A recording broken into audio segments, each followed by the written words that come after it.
Weh semeton, kumpul yuk. Ngerti aja nih dinijak saya.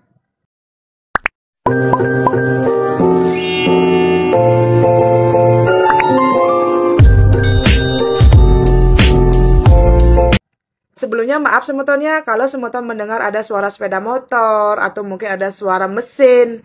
Ini tuh di tetangga rumah saya sedang melakukan renovasi. Jadi tolong dimaklumi kalau ada suara-suara yang mengganggu di video ini. Lanjut. Narasumber saya hari ini kita sebut saja namanya Blimade. Blimade bercerita dia tinggal dan besar di kota Singaraja. Keluarganya Blimade ini bisa dibilang keluarga yang mapan semeton karena kedua orang tuanya Blimade ini adalah seorang pengusaha mebel yang cukup sukses di kotanya.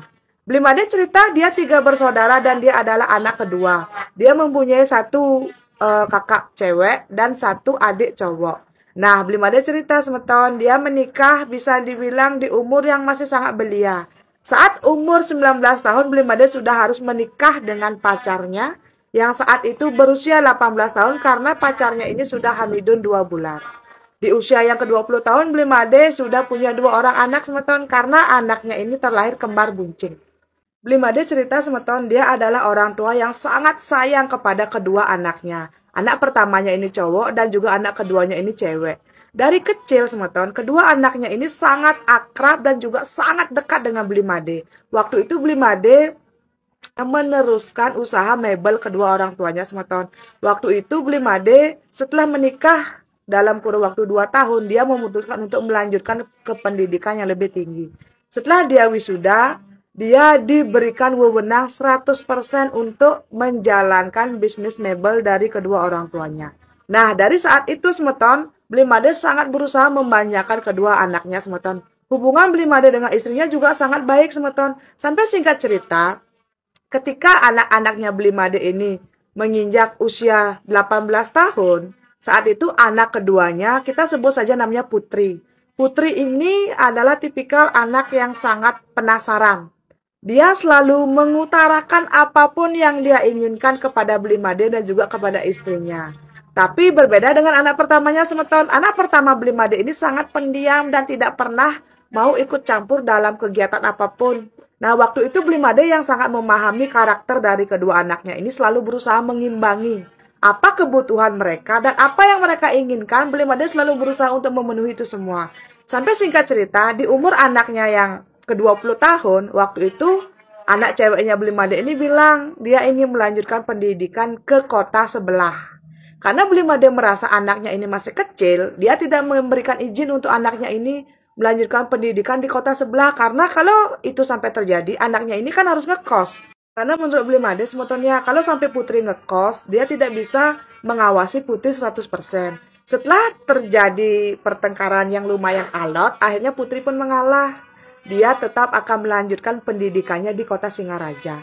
Sampai waktu berlalu semetonnya Putri dengan anak pertamanya ini tumbuh menjadi remaja yang sangat baik semetonnya. Anak pertamanya si Blimade kita sebut saja namanya Raja. Dan anak keduanya kita sebut saja namanya Putri. Raja dan Putri ini adalah anak kesayangannya Blimade dengan istrinya. Karena Blimade memutuskan tidak mau lagi punya anak. Karena Blimade merasa cukup gitu loh semeton. Dia sudah punya cewek dan cowok. Jadi kenapa harus menambah anak lagi? Sampai singkat cerita semetonnya Putri pun menyelesaikan pendidikannya dan bekerja di salah satu kantor swasta yang ada di Singaraja. Ini tuh sebelum tahun 2000 semeton. Jadi sudah agak lama. Ketika itu semeton, Blimade selalu bertanya kepada Putri, apakah kamu punya pacar? Putri selalu bilang belum punya, dan belum punya. Singkat cerita, setelah Putri bekerja kurang lebih selama 3 tahun di kantor tersebut, Putri pun cerita kepada Blimade kalau dia sudah punya pacar. Dan Putri sempat bilang ke Blimade kalau pacarnya ini adalah seorang duda beranak 1. Blimade ketika mendengar penjelasan dari Putri kalau dia berpacaran dengan seorang duda, Blimade bilang dia agak kecewa semeton. Dia menginginkan yang terbaik untuk putrinya. Dia tidak mau putrinya ini menikah dengan pria yang salah. Sehingga waktu itu Blimade bilang ke Putri, tolong kenalkan pacar kamu kepada bapak dan juga ibu. Nah, di malam minggu berikutnya Putri pun datang ke rumah dengan pacarnya ini. Blimade cerita, pacar dari Putri ini adalah seorang nak menak yang berasal dari kota Tabanan. Cowok dari anaknya ini sangat tampan, semetonnya badannya tinggi tegap dengan kulit sawo matang. Waktu pacarnya Putri ini pertama kali datang ke rumah, entah kenapa Blimade merasa kok pacar dari Putri ini kurang serak gitu loh. Dia bersikap seolah-olah dia mengagung-agungkan posisinya yang sudah bisa sukses di umur segitu. Itu yang menurut Blimade kurang serak gitu loh sebetulnya. Nah waktu itu, waktu berlalu ya setelah hari pertemuan Blimade dengan pacarnya si Putri ini, kita sebut saja namanya Beli Gede. Kalau menurut Blimade ini, Gede adalah tipikal cowok yang sangat arogan dan tidak bisa bersikap baik di depan orang tua semata. Itu yang membuat Blimade kurang serak dengan si Gede ini. Nah, Blimade bilang kepada Putri kalau Blimade dengan istrinya merasa kurang serak dengan Gede karena sikapnya Gede ini terlihat seperti sedikit arogan. Tapi Putri menjelaskan dia akan berusaha merubah cowoknya ini agar bisa menjadi menantu idaman untuk Blimade dan juga untuk istrinya. Singkat cerita, semutan Putri dengan si Made ini tetap berpacaran dan sebenarnya Blimade tidak serak, tapi dia bisa apa gitu loh karena putrinya yang suka. Putri kan masih pacaran dengan si Gede ini sebetulnya. Nah, di masa-masa itu Blimade dengan istrinya sudah sangat sering mengingatkan si Putri. Nah, dia itu bukan lelaki yang baik. Jadi tolong dong selidiki dulu siapa dia, selidiki dulu keluarganya, cari tahu dulu masa lalunya. Putri selalu bilang ke Blimade, "Bapak ini kok kolot banget sih, Pak? Kenapa harus masih percaya dengan hal seperti itu? Yang menjalani saya, yang memilih dia saya. Kenapa Bapak harus ikut campur seperti ini?" Blimade yang terus-terusan dilawan oleh Putri dengan bahasa dan nada seperti itu, dia lama-lama kok kayak merasa anaknya kok mulai berubah gitu loh semata. Nah, Putri dengan si Blimade ini kan sering berantem ya, karena Blimade sangat sering menasehati Putri untuk mencari tahu dulu. Ini tuh pemuda seperti apa sih? Jangan sampai kamu menyesal gitu loh. Maksudnya Blimade ini mungkin baik, cuma mungkin caranya dia menyampaikan kepada Putri kurang bagus waktu itu. Nah, sampai suatu ketika sebetulnya waktu itu Putri sudah pacaran kurang lebih mungkin ada 3 tahun menurut Blimade. Putri bilang dia ingin menikah karena dia sudah hamil 5 bulan. Waktu itu Blimade kayak kaget dong. Kok tiba-tiba anaknya sudah hamil 5 bulan dan istrinya pun bilang tidak tahu. Putri ini seorang remaja yang sangat kurus, mungkin karena belum diakui makanya kehamilannya ini tidak sangat terlihat. Jadi mau tidak mau Blimade dengan istrinya kan harus memberikan restu kepada Putri. Sampai singkat cerita, Putri pun menikah dan anak pertamanya pun lahir. Waktu itu Putri dengan si Gede ini tinggal di kota Singaraja karena tempat mereka bekerja kan sama. Putri dengan si Gede ini dikontrakkan rumah oleh Blimade selama 5 tahun saat itu ya. Nah, waktu itu kok Blimade melihat kenapa kok Putri berubah. Dia yang tadinya ceria, selalu menceritakan apapun kepada orang tuanya, tiba-tiba berubah menjadi anak yang kalem dan tidak pernah bercerita apapun gitu loh semacam. Dan Blimade juga melihat ya, ketika Blimade ini bertemu dengan Putri atau saat Putri ini melalui ke rumahnya Blimade, Putri ini terlihat semakin kurus dan keadaan fisiknya itu terlihat seperti banyak banget luka lebam. Waktu itu Blimade bertanya kepada Putri, "Ini kenapa kok badanmu lebam-lebam seperti ini?" Putri selalu bilang entah dia kadang terjatuh lah, entah dia kadang terpleset, entah pokoknya banyak banget alasannya. Tapi waktu itu Blimade sudah curiga gitu loh. Kok kenapa putrinya yang dulunya cantik, modis, tiba-tiba sekarang kok terlihat sangat tua, terlihat sangat terlalu murung, dan juga fisiknya itu terlihat sangat banyak banget luka lebamnya. Nah waktu itu Blimade terus bertanya semuanya kepada anaknya, tapi Putri selalu diam, tidak mau memberitahu apapun. Saat itu Raja, saudara kembar dari Putri, bilang ke Blimade, kok sepertinya Raja ini mendapatkan feeling yang tidak enak ya tentang adiknya.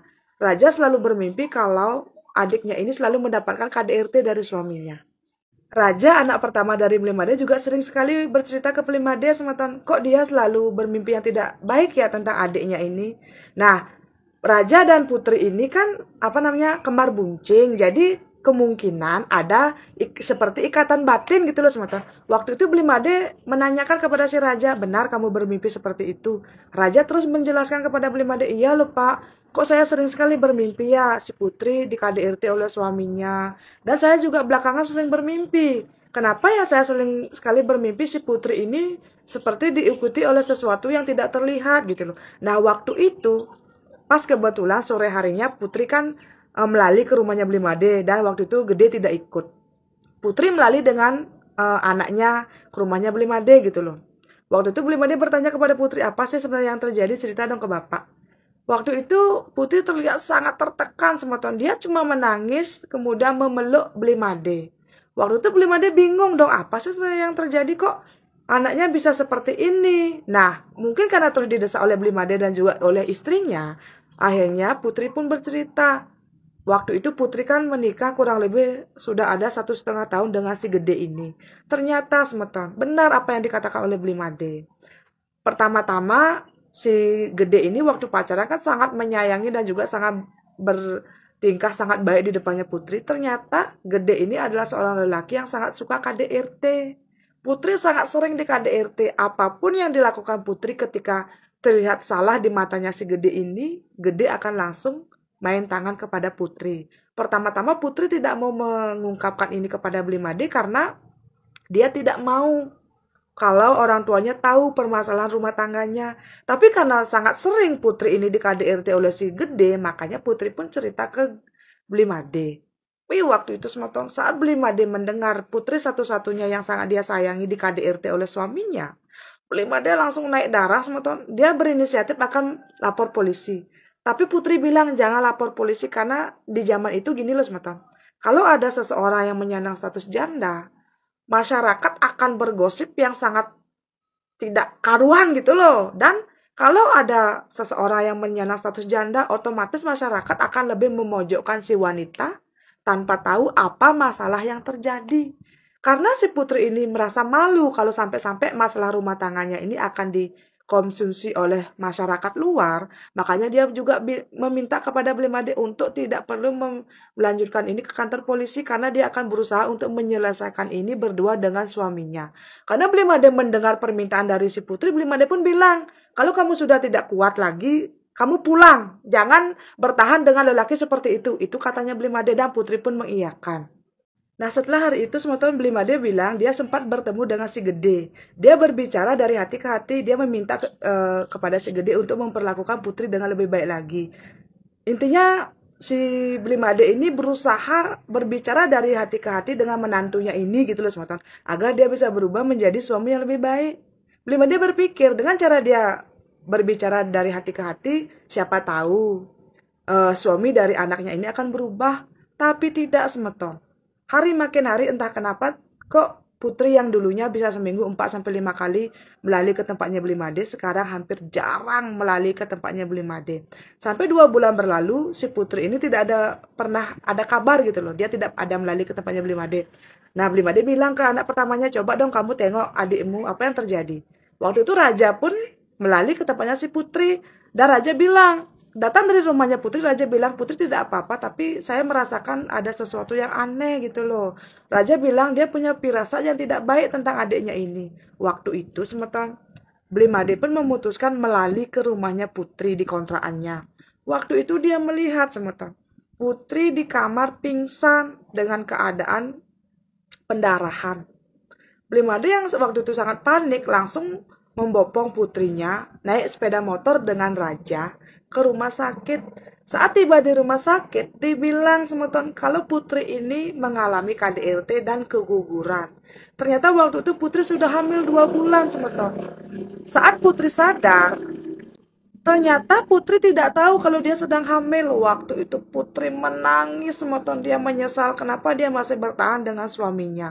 Nah, waktu itu karena Blimade sudah tidak tahan dengan apa yang dialami oleh Putri, Blimade pun lapor polisi dan akhirnya si Gede ini dipenjara selama kurang lebih 6 bulan dengan tuduhan KDRT kepada istrinya dan dengan tuduhan dengan sengaja menggugurkan janin yang ada di dalam perut istrinya. Waktu itu Semetonnya besannya si Blimade yaitu orang tua dari Gede meminta tolong dan bebaskan anak mereka. Tapi karena Blimade sudah sangat merasa kayak marah gitu loh kepada si Gede ini, dia tidak memberikan ampun Semeton. Semenjak hari itu Blimade minta kepada Putri untuk menceraikan suaminya dan benar. Kebetulan waktu itu Putri memang belum punya akte pernikahan dan Putri pun kembali tinggal dengan dengan Blimade dan juga dengan istrinya. Maaf ya, saya salah ngomong. Singkat cerita Semeton, bulan pun berlalu Semetonnya. Putri tidak pernah bertemu dengan si Gede ini dan Putri pun memutuskan untuk berhenti bekerja. Saat Putri pulang ke rumahnya Blimade, masyarakat akhirnya tahu Semeton kalau si Putri ini rumah tangganya bermasalah. Putri keguguran karena di KDRT dan gosip pun semakin menyebar di masyarakat. Saat itu semetonnya kan otomatis Putri sudah menyandang status janda. Dan benar semeton. Ini tuh sebelum tahun 2000-an masyarakat kita pola pikirnya kan masih kolot ya, tidak semaju sekarang. Di saat itu semetonnya kalau ada pasangan yang berpisah, entah kenapa masyarakat akan lebih memojokkan pihak wanita. Yang padahal mereka kan tidak tahu apa yang sebenarnya terjadi. Di lingkungan rumahnya Blimade, semua masyarakat menggosipkan Putri. Kata mereka, kalau bukan Putri yang nakal, tidak mungkin si Gede akan melakukan KDRT. Dan banyak banget gosip yang beredar kalau tidak mungkin si Gede akan melakukan KDRT kalau memang Putri adalah istri yang baik. Tapi waktu itu sebetulnya Putri sangat merasa stres dan dia sangat merasa terpojok. Hampir setiap hari Putri tidak pernah mau bergaul kemanapun. Putri juga sangat menutup diri dari keluarganya. Di masa-masa sulit ini semeton Blimade selalu berusaha mendekatkan diri dengan putrinya semeton. Blimade anak pertamanya dan juga istrinya sangat berusaha merawat Putri dan juga cucu semata wayangnya semeton.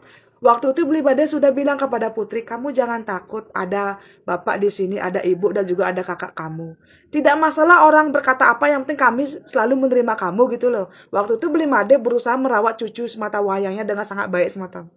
Nah, waktu itu entah bagaimana tumben Putri bilang ingin keluar rumah. Dia bilang ingin beli baju ke toko yang memang ada di gang sebelah. Datang dari toko baju itu Putri menangis dan bercerita kepada Blimade kalau dia dibully oleh ibu-ibu tetangga. Ibu-ibu bilang, kenapa kamu bisa di KDRT? Jangan-jangan kamu punya cem-ceman ya. Kalau kamu tidak mengkelenyegan, tidak mungkin kamu diceraikan oleh suamimu. Dan kamu loh wanita Bali. Kenapa kamu tega memenjarakan suamimu? Kenapa kamu tidak menahan ini semua? Kita tuh wanita Bali harus bisa mendewakan suami kita. Kita harus bisa bertahan, mempertahankan status kita menjadi istri yang baik. Kenapa kamu malah memilih menceraikan dan menyandang status janda? Kamu tidak malu? Kamu tidak kasihan dengan keluargamu? Dasar wanita tidak tahu diri. Itu katanya semeton perkataan dari ibu-ibu di gang sebelah yang memojokkan Putri. Puis setelah hari itu semetonnya Blimade benar-benar merasa gedeg gitu loh. Dia sebenarnya ingin mencari ibu-ibu yang sudah membuli putrinya. Tapi Putri kembali bilang, tolong jangan lakukan ini Bapak, jangan. Saya sudah merasa sangat malu dengan semua ini. Tolong biarkan saya hidup tenang. Waktu itu entah kenapa saat Putri berbicara seperti ini kepada Blimade, Blimade merasa sangat kayak gimana ya, dadanya ini merasa sangat sesak gitu loh teman-teman. Dalam sekejap, kurang dari 2 tahun, pernikahan Putri yang sangat dia cintai berakhir dan entah bagaimana kenapa semua orang lebih memojokkan anaknya gitu loh teman-teman. Di masa-masa sulit itu Blimade benar-benar berusaha merangkul Putri. Beberapa minggu pun berlalu semetonnya dan terlihat Putri ini mulai membaik semeton. Tapi entah kenapa Putri masih tetap. Dia selalu diam dan tidak mau bercerita apapun. Di saat-saat itu putra pertamanya si Blimade sering sekali bercerita kepada Blimade dan juga kepada istrinya. Putra pertamanya ini sering bercerita kalau dia bermimpi yang aneh belakangan semeton. Dia seperti bermimpi melihat Putri ini selalu diikuti oleh sosok hitam tinggi besar yang seperti membawa kapak.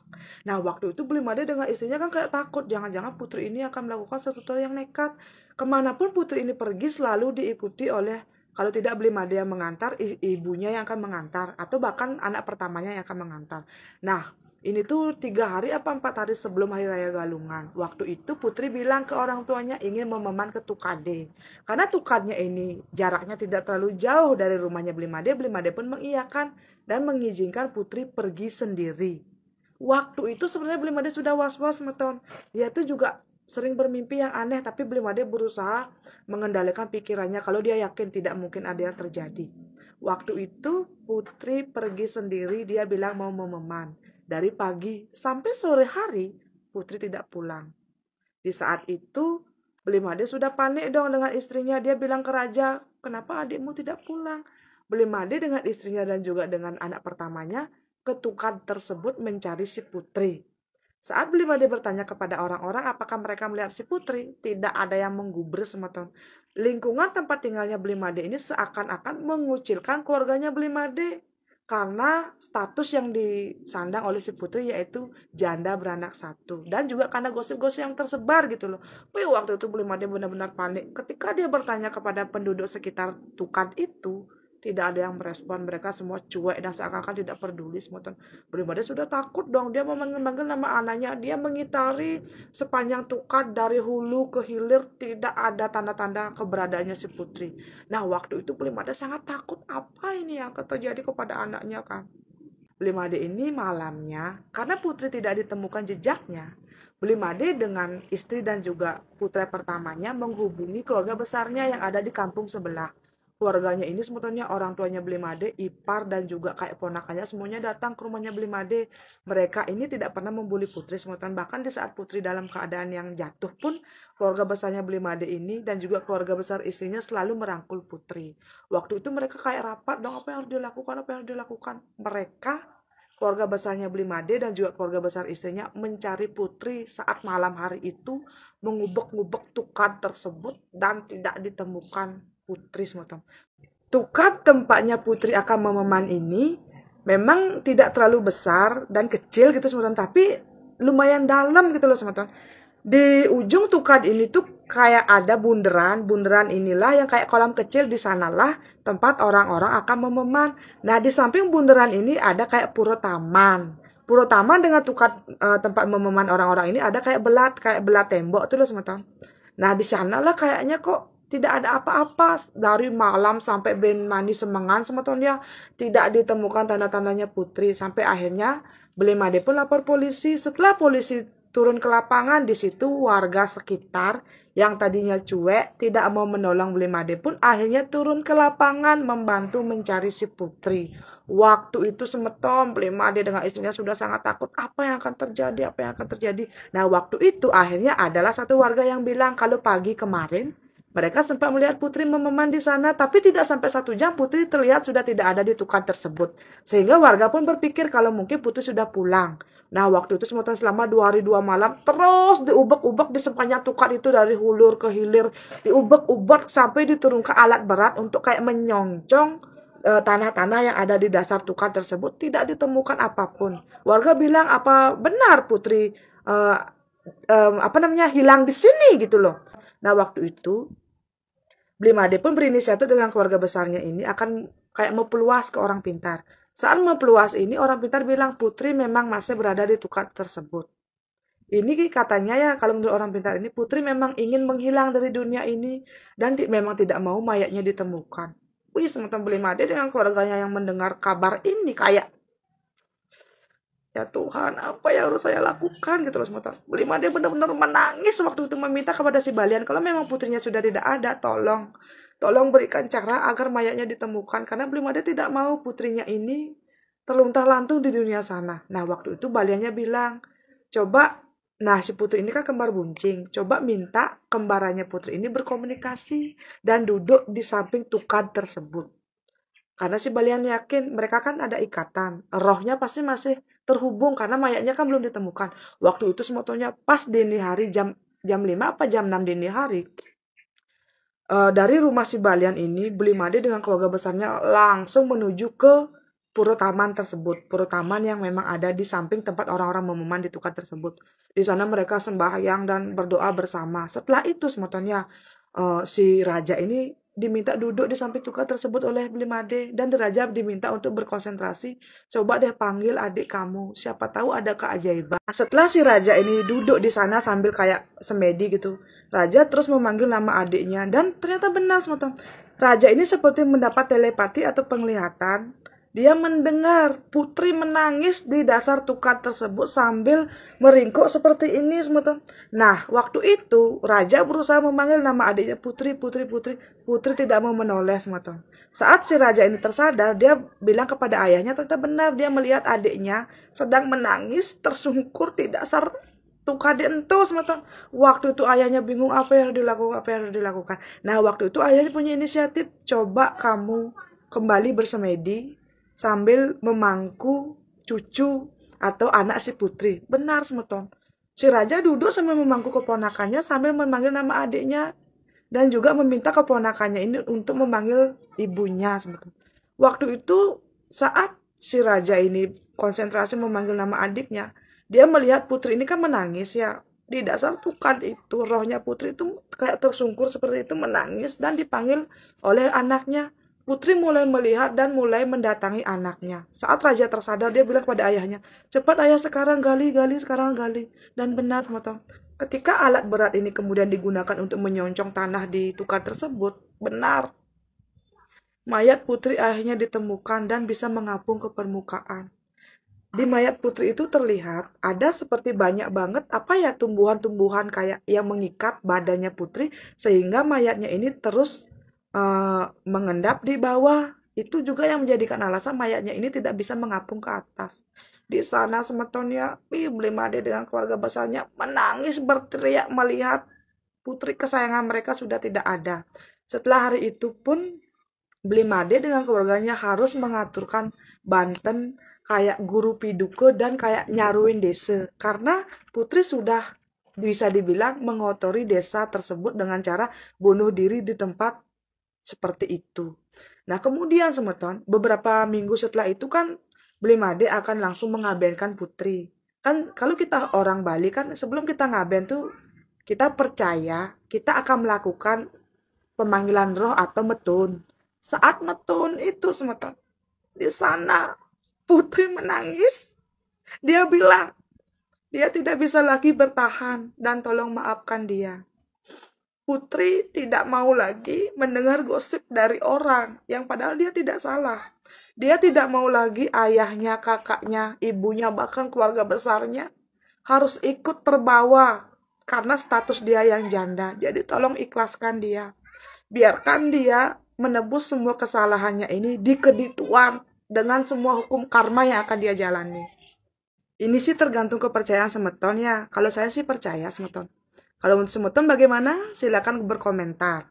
Nah, Blimade juga bilang gini semeton. Saat metun itu, putri juga bilang, dia minta sekali kepada Blimade dan juga istrinya dan juga kepada kakaknya, tolong jaga anaknya.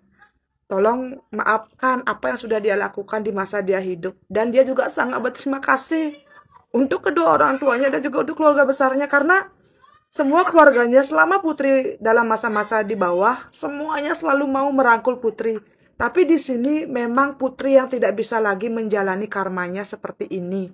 Dan dia pun memutuskan untuk mengakhiri hidupnya, terjun ke tukar tersebut dengan cara mengikat kakinya dengan batu. Sehingga dia tidak bisa ke permukaan gitu loh. Dan memang ini 100% dia yang sudah bundir tanpa ada campur tangan pihak lain. Di situ semeton Blimade benar-benar tidak bisa berpikir jernih gitu loh. Bertahun-tahun Blimade merasa sangat trauma dengan kejadian yang menimpa putri tercintanya. Dan singkat cerita sekarang, cucu semata wayangnya yang dilahirkan oleh putri keduanya ini sudah tumbuh dewasa dan juga sudah mulai remaja gitu loh semeton. Dan ini adalah kisah dari Blimade tamat. Gini semetonnya, di akhir ceritanya Blimade nulis gini semeton. Ini untuk saya dan juga untuk semeton. Di masyarakat kita, orang punya mata tapi mereka melihat dengan telinga. Masyarakat punya mulut tapi mereka berbicara menggunakan mata. Kenapa masyarakat entah di zaman sekarang atau di zaman itu ketika Blimade kehilangan putri tercintanya? Kenapa mereka malah lebih memilih mempercayai apa yang mereka dengar? Dan lebih memilih mempercayai apa gosip di luar gitu loh. Menurut Blimade, yang membunuh putrinya bukan karena putrinya ini bundir. Tapi yang menghilangkan nyawa putrinya adalah mulut-mulut dari masyarakat yang terus-terusan menyiksa batin putrinya sehingga putrinya merasa tidak kuat dan memilih untuk bundir. Dan coba deh, untuk semuanya suka bergosip, tempatkan diri kalian menjadi si korban yang selama ini digosipkan, yang selama ini difitnah. Kalau kalian berada di posisi si korban, apakah kalian yakin bisa hidup dalam perundungan, dalam pembulian, dalam gosip-gosip yang mencekam seperti ini? Ini adalah pertanyaan yang diajukan oleh Blimade untuk saya dan juga untuk semeton. Sebelumnya terima kasih untuk Blimade karena sudah mau bercerita di sini dan semoga putri bisa mendapatkan kebahagiaan di alam sana. Untuk semeton yang sudah menonton dari awal sampai akhir, sukses semua dan jangan lupa like, subscribe dan juga ikuti saya di semua sosial media saya.